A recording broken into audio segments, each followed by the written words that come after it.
Welcome to Five Strands with Art Del Cueto. Look, we're just going to get right into it and talk about the situations and what's been happening in Tucson. Obviously, many of you have probably seen me on the news talking about the disappearance of Nancy Guthrie. I will tell you this. I went out there on Monday, the day after they announced that she had been missing, because I know the terrain, I know where her home is, and I know that there's trails and dry riverbeds. I call them washes. A lot of agents call them washes, but I've discovered that if you use the word wash, a lot of people on the East Coast don't understand what that is. They were thinking it was some kind of like a laundromat or something that was in the area. But you have a lot of these dry riverbeds, and it's very, very similar to what Border Patrol agents work each and every day in southern Arizona. You have the brush, you have the mesquites, the choyas, the cactuses, everything that you see, it's the same in that area. They keep it that way. They like that desert landscape. So that's how the area is there.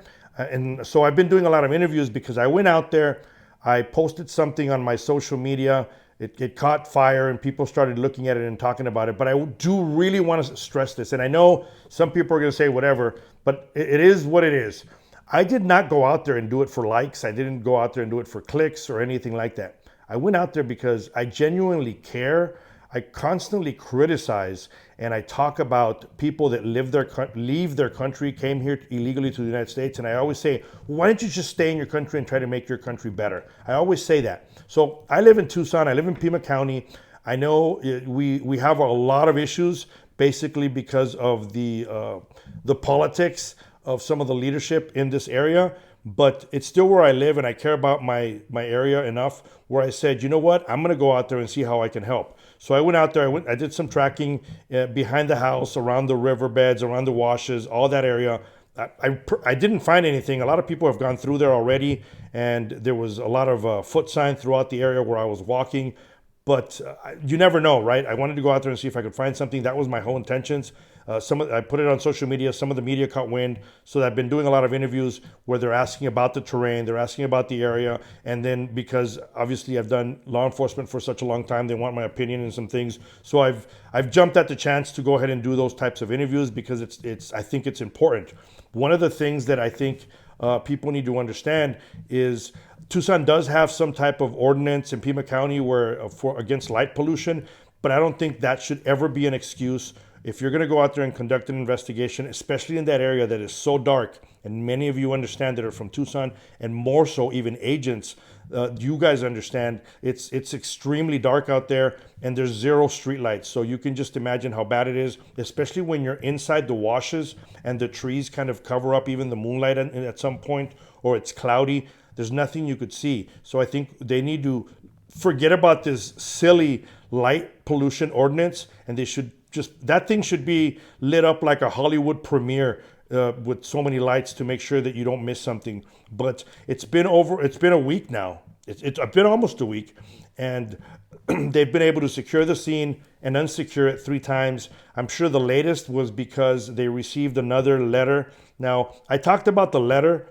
I saw the letter, but I'm not going to get into specifics because I've been in law enforcement for a long time, and I understand how if you disclose certain things of that particular letter, you may ruin the case. And I don't want to be that guy to do that. I think the sheriff should have gone to that step and said, look, we have a letter, there's things we're reviewing, but we're not just necessarily going to speak about it because everything's still under investigation. And that would have been fine. I know they've criticized Chief Nanos with his press conferences. I'm not here to criticize him or talk about it because I'm not in his shoes. Would I have done it different? Absolutely, I would have done it completely different. But I still, again, it doesn't matter if I would have done it different. I'm not the sheriff. So that's some of the issues that I think are being encountered. I know the FBI is on the case. I think they're going to do a fantastic job. They've been back to the house just recently, and they removed an SUV and they gathered more evidence. I believe that is because of the second letter that they sent. And the second letter, they've said that it's not so much a ransom letter, it's more of a letter to prove the authenticity of the first letter.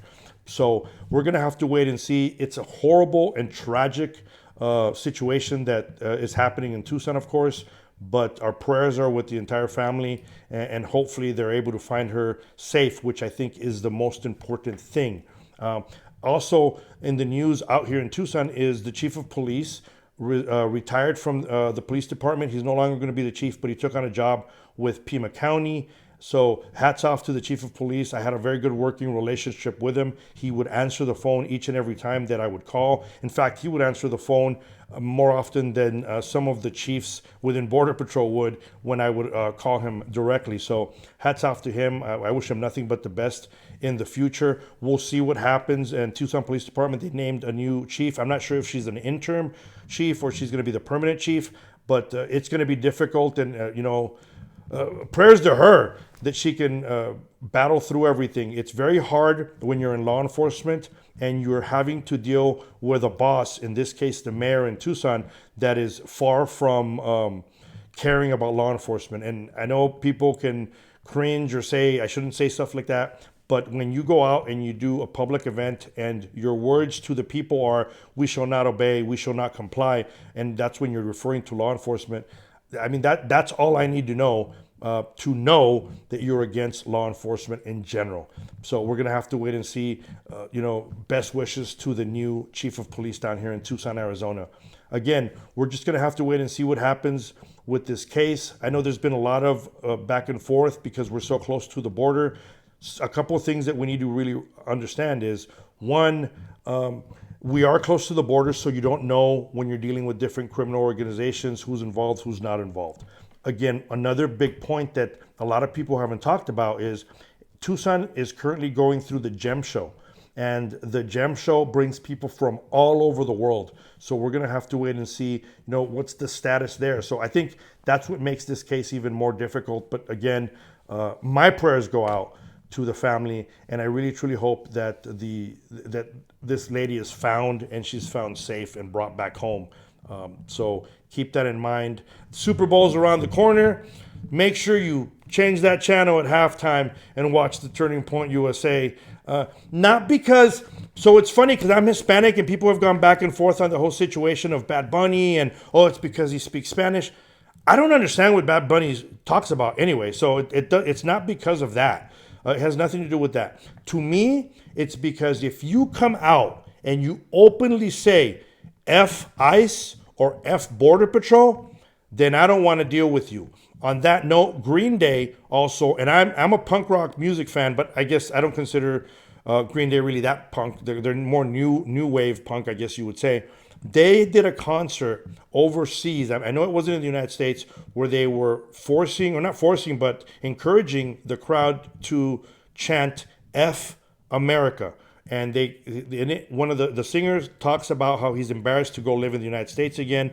But here he is. They're doing the pre-game show. So I will not be watching or supporting idiots that say F ICE or say F Border Patrol, because those are my friends and those are my heroes. And I definitely do not support any idiot that goes out there and says F America. So keep that in mind when you're watching the game. Enjoy the game. I really don't care which of the two teams wins. Neither one of them is my team.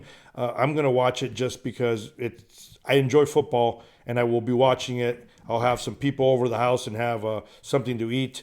But at the end of the day, make sure you change that channel and watch the Turning Point USA. Kid Rock is awesome. I've been to a couple of his shows. You also got Brantley Gilbert that's going to be playing, so I think it's worth it to check it out.